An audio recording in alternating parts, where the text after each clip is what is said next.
What's up everyone, it's ENDYMION, and we got some really bizarre things to go over today, from the Stellar Blade discourse reaching new heights, along with suspicious claims of coordinated attacks, as well as misinformation being spread from censorship and more. We also have to talk about this other sweet baby consulted game called Tales of Kenzera ZAU, because not only is that game's performance suspicious, but there's a really creepy connection that shows how deep that rabbit hole goes. We'll get there, but trust me, it's something you definitely want to know. Because if you thought the sweet baby nonsense was over, it's just getting started. But first, let's look at Stellar Blade. The game has been caught in the crossfires of journalists who were attempting to dissuade consumers from buying the game. We'll start with this article from that Park Place titled, IGN and Kotaku accused of coordinating censorship campaign against Stellar Blade by accusing it of racism. If you've been keeping up with everything, you likely already know websites have been running with this story where the graffiti that says hard is right beside a sign that says R. This of course is being pushed by journalists saying that Stellar Blade's developers are attempting to push a racist narrative by glorifying racist terms without actually saying them, but instead placing them within the background of the game itself.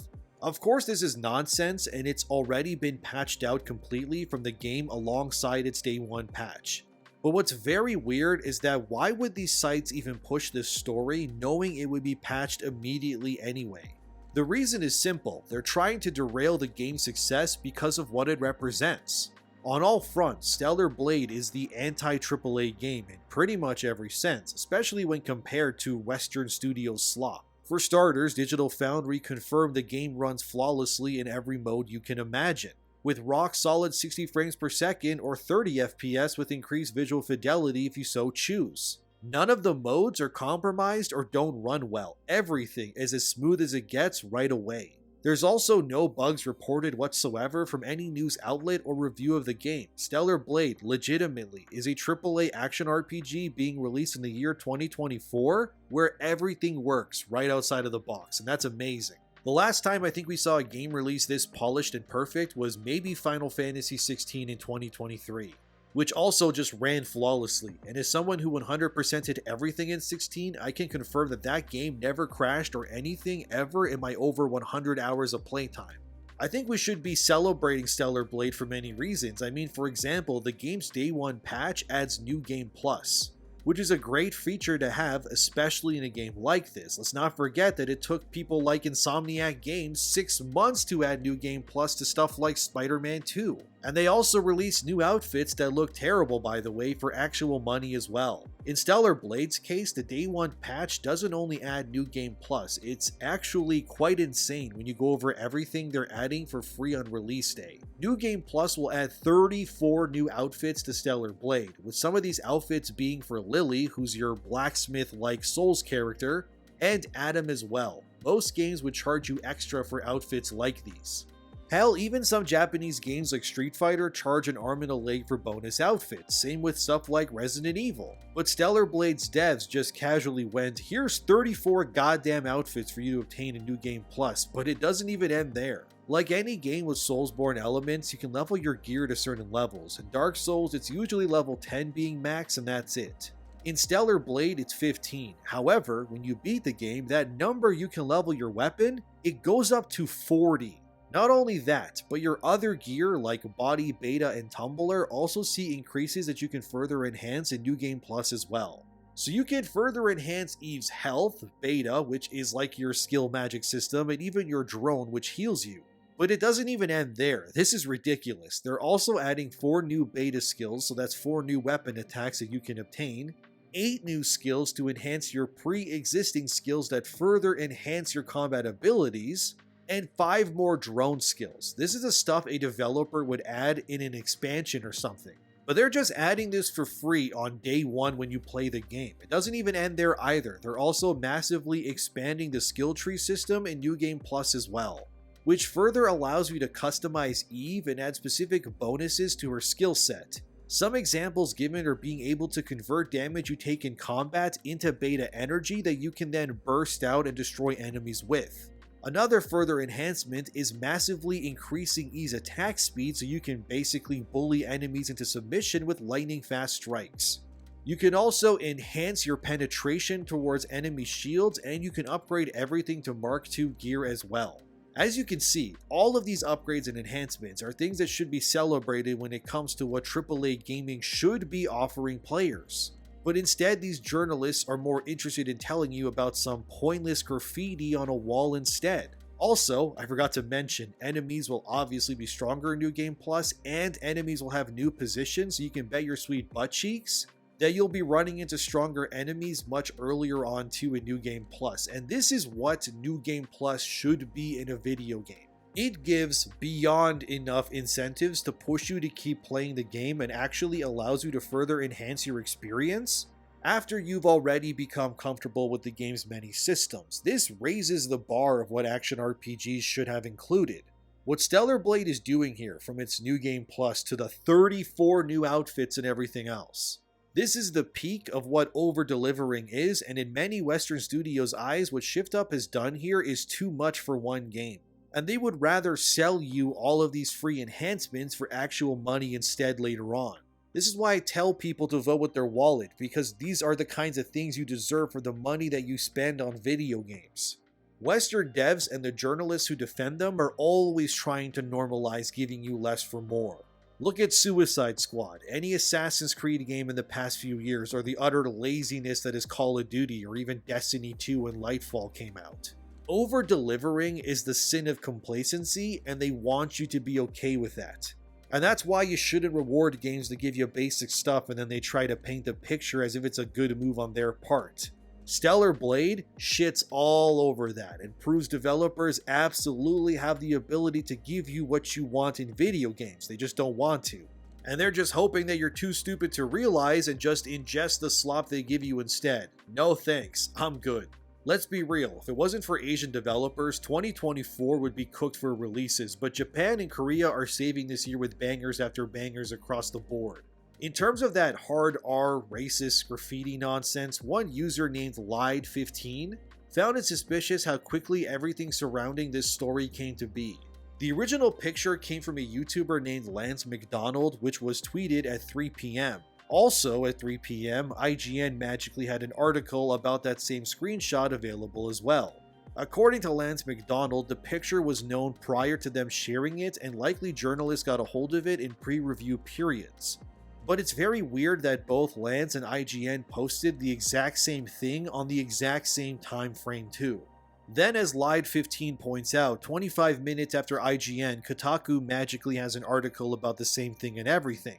Lied15 would then say, so the original outrage bait was posted at 3 PM and IGN already had reached out for comment to Sony and gotten a response? Yeah, these effers are colluding. It's just a coordinated attack on Kotaku and IGN's part to smear Stellar Blade in some way prior to release, which is a low blow. But it gets funnier still, cause in that day one patch, Shift Up removed the hard R graffiti and replaced it with the word crime instead. So now the wall says Crime R or Crimer, which another user named Delta169 then posted a screenshot of the word Crimer on Urban Dictionary, which reads, Crimer, an African-American male who commits crime. So somehow, without knowing, Shift Up actually made the graffiti even more condescending, which is hilarious. But again, you can't really blame them. I mean, they're Korean devs. They likely have no idea what Americanized Urban Dictionary terms even mean. They just needed that area of the game to exemplify that it is crime-ridden and shady. But it's still hilarious that instead of hard R, now we have Crimer. You can't make this up. It's hilarious nonetheless. I hope they don't change it again, and if they do, I hope it gets turned into an even worse term, because that would be funny. One of the funniest reviews for Stellar Blade was this from Metro.com, which is titled Stellar Blade Review Fighting Through the Male Gaze. I'll read some of it because it's ridiculous, and I quote, "We really wish Korean developer Shift Up hadn't chosen to design its protagonist the way it has. Whether you find it offensive, absurd, or irrelevant, it's become such a distraction that too few people are going to end up talking about the game itself. The unfortunate truth is that Stellar Blade is a terrible advert for female representation in gaming, but it is an excellent action game and one of the best exclusives on PlayStation 5.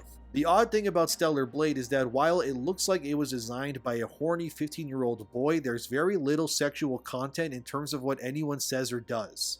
By comparison, Bayonetta, who was originally designed by a woman, is constantly using her sexuality to mock both her opponents and allies. But Stellar Blade protagonist Eve is far more subdued and unemotional. Almost no one reacts to the fact that she looks like a supermodel and is dressed so absurdly for battle. Her first outfit features knee-length hair and a cross between a wetsuit and an evening dress, while she wears a tie and high heels to the point where it almost feels like her character is a mod replacing a far less exploitative character design. Shift Up is not a new developer, but as far as we can tell, all they've done before is mobile games featuring even more dubious portrayals of women. There's no point mincing words. Stellar Blade's presentation, including its horror-inspired monsters and gory moments, are extremely juvenile and frankly pathetic in terms of Eve and the other women. Eve's implausibility, weightless boob physics, and gigantic posterior would be laughable if they weren't so creepy. Even with the excuse that she's based on a real Korean model. If you want to have attractive women or men in your game, then that's one thing. There's always a risk of objectification, but less so when the characters look and talk like actual people. Not only is Eve's preposterously proportioned body and ridiculous dress sense impossible to justify, but there's no wit or cleverness to the game's script to acknowledge what it's doing. If you can look past that, and we're not saying anyone should, Stellar Blade is a very good action game.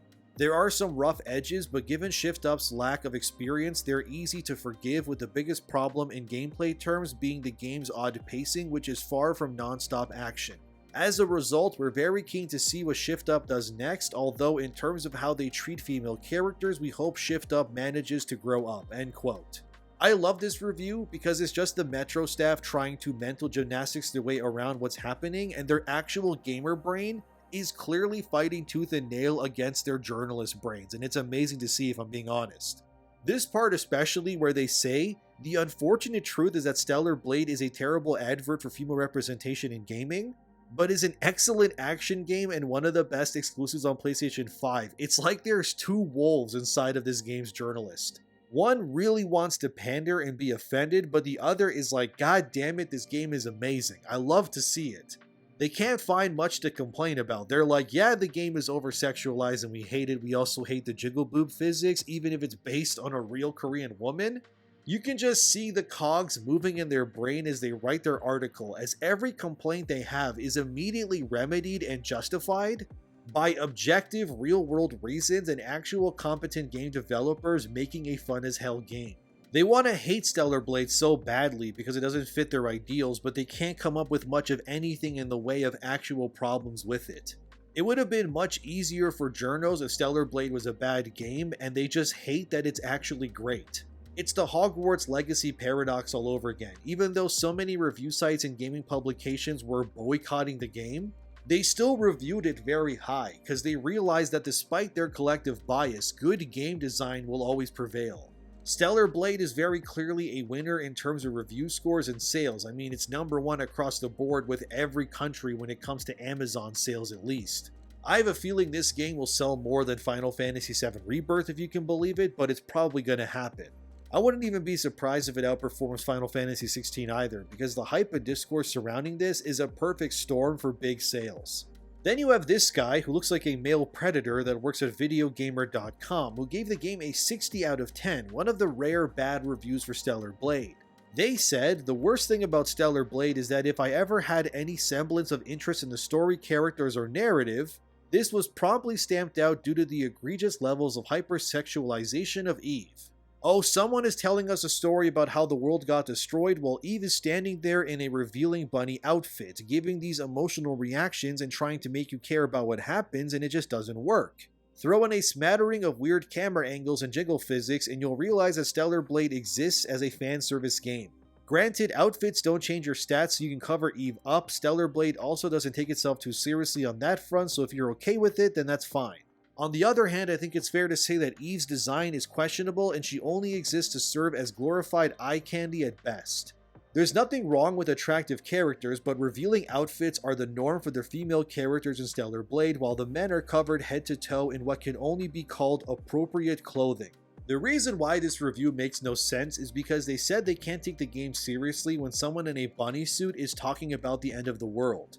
But my brother in Christ, you are never forced by the devs to wear those outfits if you don't want to. So this made-up scenario you came up with as to why the game's story and characters cannot be taken seriously due to this bunny outfit you claim, is simply because you went out of your way to put on the bunny suit yourself. No one told you to do that, nor did the developers force that outfit onto your Eve's body.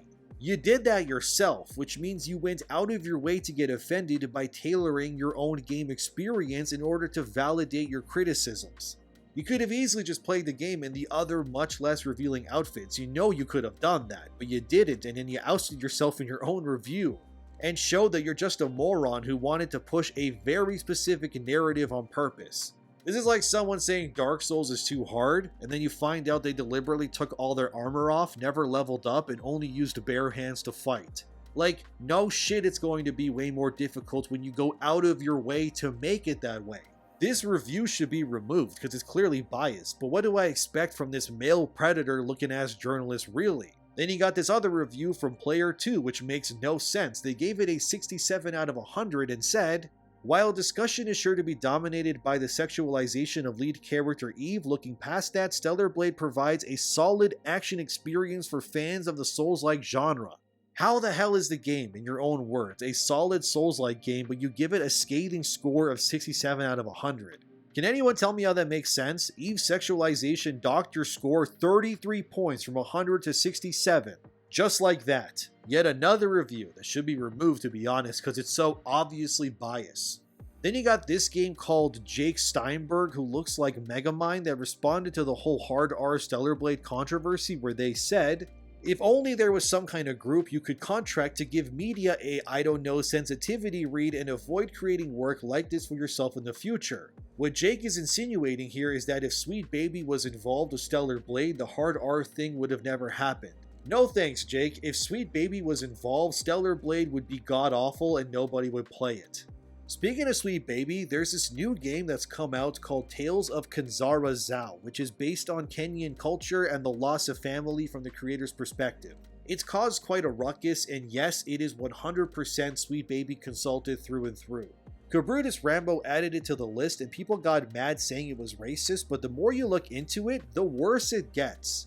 So ZAU is a Sweet Baby product, and one YouTuber named Keith, who I don't know much about, he does like skits on YouTube, but he's been defending the game a lot lately. And he pretty much said that Grums and anybody who refuses to buy ZAU is a racist because they're boycotting the game because it's based on Kenyan culture. And no, Keith, that's not why it's happening. The game could be about King Arthur and the Round Table. The reason why people are boycotting it is simply because it's Sweet Baby infected.